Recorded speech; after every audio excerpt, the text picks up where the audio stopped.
No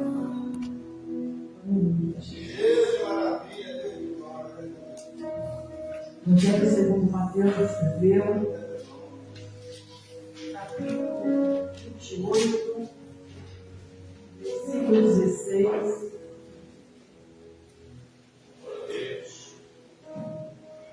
Bem-vinda, Jesus.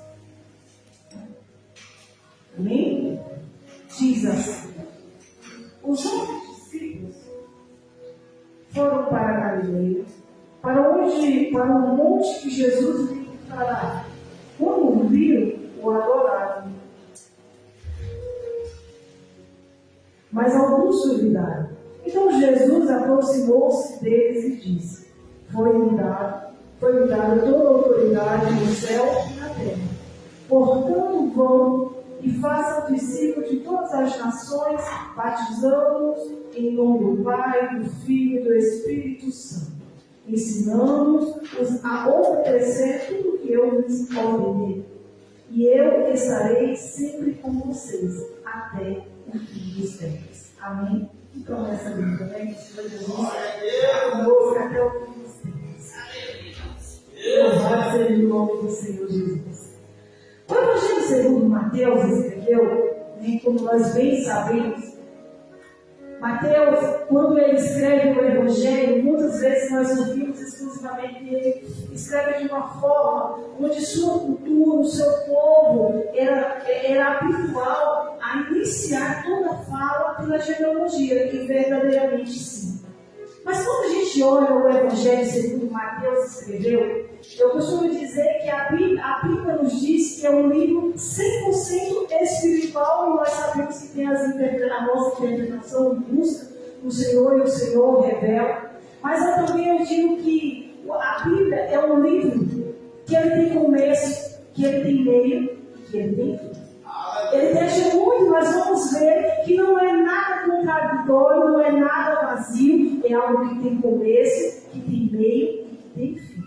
E o Evangelho segundo Mateus escreveu, quando nós chegamos nesse capítulo 28, em especial no versículo 16, que algumas versões têm como título A Grande Comissão, e nós bem aprendemos, no último estudo aqui, eu creio que nós aprendemos mais em nome do Senhor Jesus, acerca de como surgiu os títulos, que nem sempre toda a Bíblia teve título, teve capítulo, teve versículo.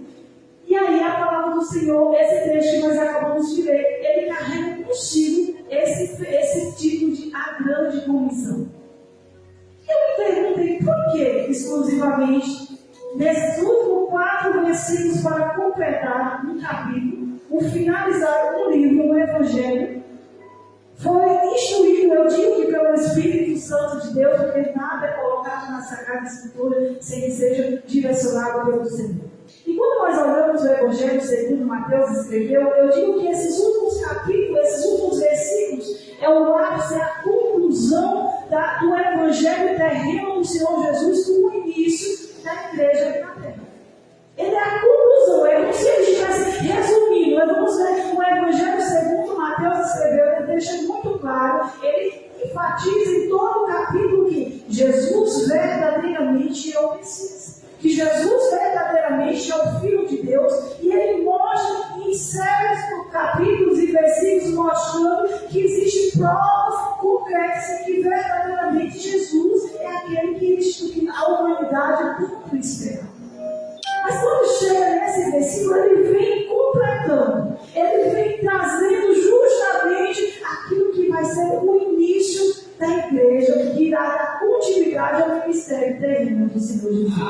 Quando nós olhamos para o capítulo 28, no início do capítulo 28, fala-se acerca da ressurreição de Jesus. Fala acerca do ir das nossas irmãs Maria, das nossas irmãs ali, para cuidar do corpo do Senhor Jesus. Como nós bem sabemos, após a morte do Senhor. Mas a Bíblia também nos diz que ali eles tiveram um encontro com o Senhor já havia ressuscitado. Que o Senhor já se encontrava ali, como nós bem sabemos, já havia ressuscitado dentro dos mortos.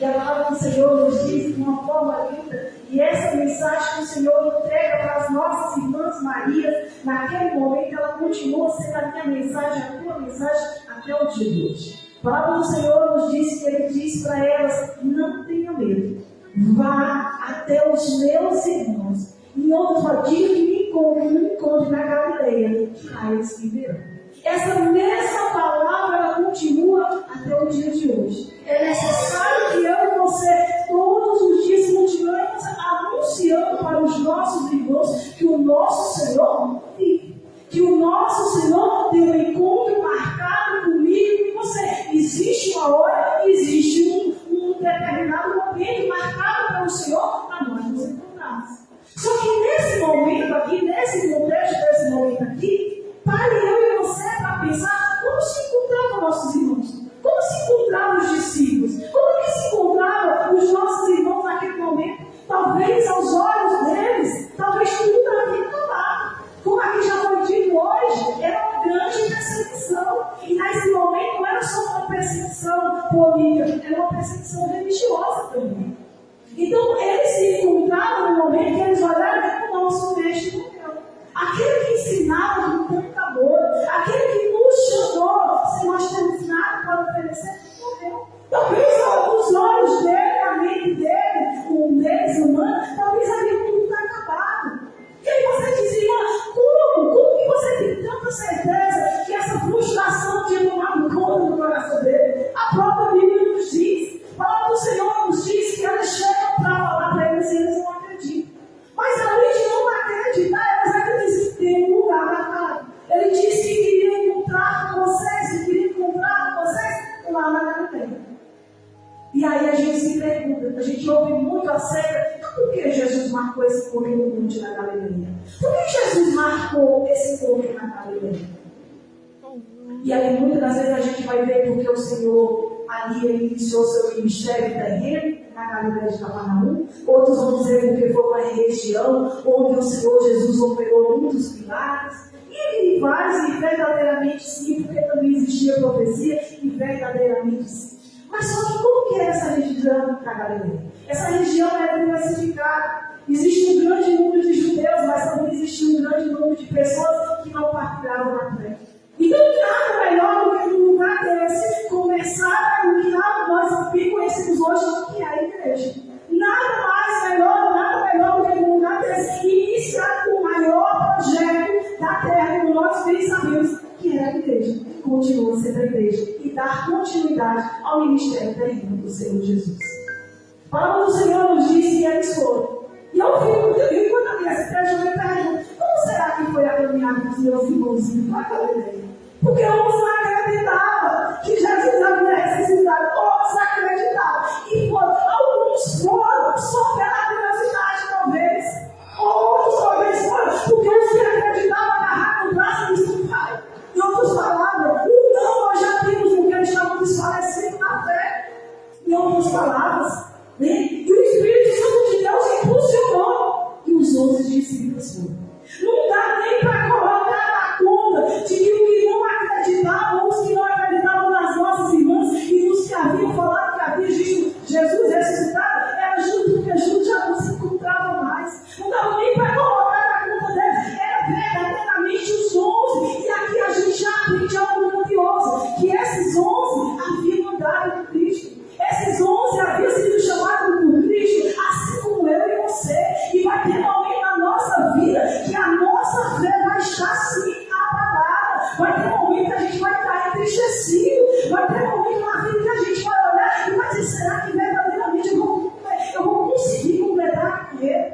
Será que vai ter momento que a gente vai olhar e vai dizer: de onde, Senhor, agora eu vou tirar força para estar na tua casa? Vai ter momento que isso vai acontecer. Bom seria que não acontecesse. Mas assim como foram com os nossos irmãos, assim como foram com aqueles que nos antecederam, nós não somos maiores, nós somos seres humanos que estamos sujeitos. Mas mesmo nesses dias em que a nossa fé se encontrar bem pequenininha, nesse momento em que nós nos encontramos abalados, a gente deve ir. A gente deve ir ao encontro do Senhor Jesus. Jesus não poderia ir até onde eles estavam, naquele momento poderia. Mas Jesus, eles olham, veja para eles lá na Galileia, lá os montes que lá eles vão viver. Em outras palavras, quem verdadeiramente tem a intenção de viver na Cristo, quem verdadeiramente quer estar com Cristo, vai atrás. Vai aonde Ele está. Então, isso aqui a gente já aprende e aprende para a nossa vida. A palavra do Senhor nos diz então que o Senhor vai. O Senhor vai ao encontro e quando Jesus chega naquele lugar, quando Jesus chega no ambiente que eles olham, eles começam a adorar ao Senhor.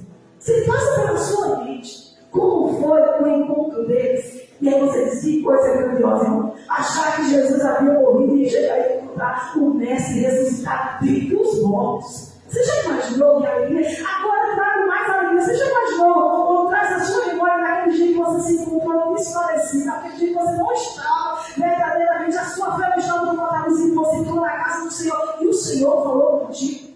O Senhor falou no teu coração, o Senhor te impulsionou, o Senhor se fez presente no ambiente em que você estava. Você lembra desse dia? Foi o mesmo sentimento. Não foi diferente. Então a palavra do Senhor nos diz que o Senhor se aproxima.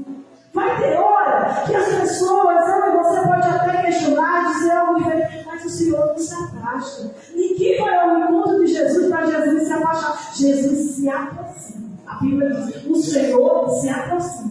No Evangelho segundo Marcos, escreveu esse mesmo texto, diz que eles estavam comendo. E ali naquele momento de confraternização, aquele momento de comunhão, que a mesa, o comer é comunhão. Sabe o que o Evangelho Marcos diz? Diz que o Senhor os corrigiu. O Senhor os exortou. Porque muitas das vezes a gente acha que no momento da nossa fragilidade, Jesus não vai nos corrigir. Que Jesus não nos vai exortar. Jesus exorta. Jesus corrige. Eles estavam desfalecidos, alguns estavam tristes e não haviam acreditado nos seus irmãos que haviam declarado que Jesus havia ressuscitado. Eles não haviam acreditado. Por que Jesus chega e diz, olha, verdadeiramente eu não vitória. Então Jesus começa a corrigi-los, a exortar, porque o Deus que eu e você segue é dessa maneira. Quando nós necessitamos ser encorajados, Jesus nos encoraja. Mas quando nós necessitamos ser exortados, Jesus exorta na mesa. Jesus exorta na comunhão. Jesus se aproxima. Jesus não se afasta de mim e de você, porque talvez nós não olhamos e será que verdadeiramente vai fazer? Será que verdadeiramente o Senhor está com Jesus se aproxima e diz, eu estou contigo. Mas eu vou te corrigir, eu vou te exortar, eu vou falar a luz da palavra. Aí o Senhor, a palavra do Senhor nos diz, no Evangelho segundo Marcos escreveu, nos diz que o Senhor nos corrige. E quando o Senhor nos corrige, a palavra do Senhor nos diz que o Senhor diz que então Jesus aproximou-se deles e disse, foi-me dada toda a autoridade nos céus e na terra. Quando Jesus fala acerca de que foi dada toda a autoridade no céu e na terra, Jesus estava simplesmente falando para eles, olha, verdadeiramente eu sou o Filho de Deus, verdadeiramente eu tenho autoridade sobre todas as coisas na terra, ou verdadeiramente eu tenho autoridade sobre todas as coisas. Então, você vai pensar nisso. Louvado seja o nome do Senhor. Mas será que Jesus, a fala do Senhor Jesus, ele também, a sua fala, está se cumprindo a profecia? Quem para mim falou? Daniel, capítulo 7, versículo 13 e 14. Veja que o Senhor entrega em visão para Daniel e um sonho. Veja que o Senhor diz, Daniel, capítulo 7, versículo 13. Eu estava olhando nas minhas visões da noite, em sonho, e eis que vinha nas nuvens do céu um como filho do homem, e dirigiu-se ao oceano de dias, e fizeram chegar até a ele. E foi ligado o domínio, e a honra e o reino, para que todos os povos, nações e línguas servissem, e seu domínio é um domínio eterno que não passará, e o seu reino tal que não será destruído. Então veja, a palavra do Senhor está se cumprindo a profecia, que o próprio Deus já havia declarado, já havia dado em visão para Daniel, de que o Senhor Jesus, ele não só teria todo o poder, não só sobre o céu, mas também sobre a terra. Então veja, a própria palavra, quando eu digo que a palavra do Senhor nada mais é, como nós bem sabemos, uma granada, que ela tem regra que ela tem princípios, que ela corrige e que ela conjunta todas as